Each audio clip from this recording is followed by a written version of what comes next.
Imagine a world without your favorite household names and brands. Imagine if Beats had stayed as an idea, or if Apple had stayed as a few sketches. From KFC and Subway to Microsoft and Sony, it's not often that we ask the question of how these companies organize and time themselves for such success. In this presentation, I will be uncovering one of the many key roles that contribute to the success of a company, the design manager. I'm confident we're all familiar with the game of football or soccer. Each player in a team has individual qualities and gifts, aka the design team, which are stringed together so that they work in harmony and in unison to appease the fans/audience, aka the consumers and customers. This makes you wonder though, who's pulling all the strings behind the scenes?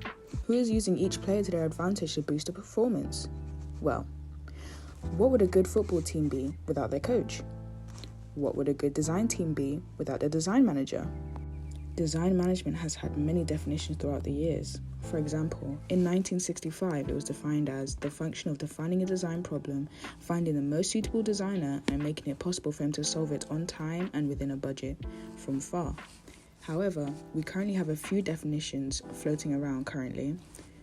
For example, how a business incorporates design aspects to help achieve a business objective, create products and services, attract customers, and support marketing efforts from Coursera articles. We also have design management is the cultural, strategic, and operational use of the design resources, both internal and external, available to an organization directed towards the creation and attainment of business and organizational objectives from the Design Management Europe. To put it into simple terms, the official Design Management Institute defines it as the business side of design.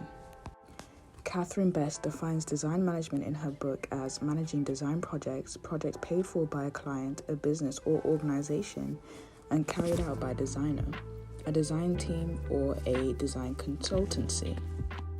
As we have covered a range of definitions of design management, the general consensus is that there is no set definition, as source after source all have different views and approaches to how they describe and define the job. In my opinion, I feel as if diving into the role of a design manager would be the next step to truly understanding its meaning, purpose, and effect on a business. Referring to Catherine Best's design management book, we are told that the management of these design projects is only one aspect of design management.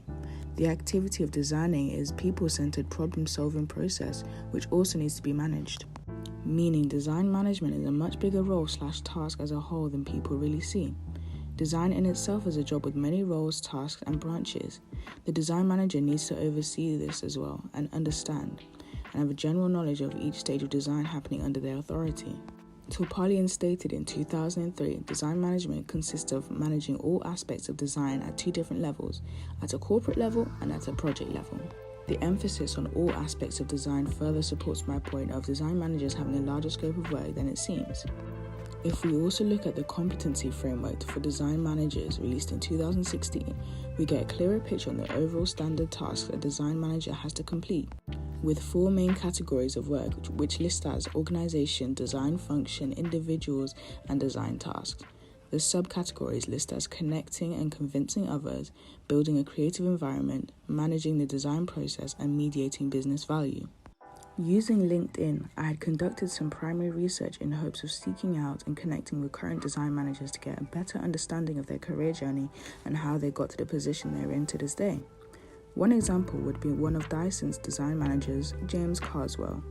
James Carswell is one of many successful design managers working with Dyson that has openly worked from bottom up.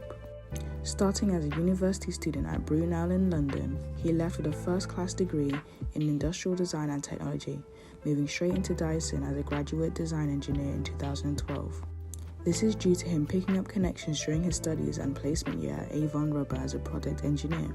After a year, he was promoted to design engineer, and slowly over the years he progressed within his career journey, from design engineer to advanced design engineer to senior design engineer to lead design engineer in 2019. Eventually he became a design manager after 8 years in April 2020, to then be promoted to senior design manager, which he currently is to this day. The work of James Carswell helps pioneer Dyson's success to this day, as he led projects like the Dyson Robot project and led the design and manufacture of one of Dyson's vacuum heads. This showed me that the progression to design management is almost linear, and is a role you have to work your way up to and gain experience and credibility for. Following up on my research, we can see how effective a good team of designers and managers is by looking at Dyson's success and impact on society. A little background information on Dyson: they're best known for leading a new era/age of household appliances, bridging the step towards bagless and cordless vacuums, forcing companies like Hoover to fail as they fell behind, whilst influencing a number of new companies to follow in their footsteps by implementing their design into their products. As well as dominating different product markets from vacuum cleaners to hand dryers to air purifiers, it isn't a surprise that Dyson prides itself on its design team. Another example of a company that's design has pushed them to success would be Apple. Led by an excellent team of designers, Apple sparked a revolution in many of our gadgets, from influencing us to leave the Walkman for the iPod, leaving cell phones with buttons for touchscreen iPhones. Apple didn't stop there. They also gave us software that further boosted them to the level of dominance in the tech industry that they hold to this day, with apps specific to Apple like GarageBand or iTunes for aspiring artists to express their creativity. In conclusion, I feel as if design management is the glue that joins the creativity of designers with the business element of those trying to market and sell the product. Design managers have to critically think about how to make the design profitable, how to make sure both sides are pleased, and generally bind all factors of designing, producing, and selling the product together, as well as picking the best team to aid them. And that brings us to the end of my video essay. Thank you for listening.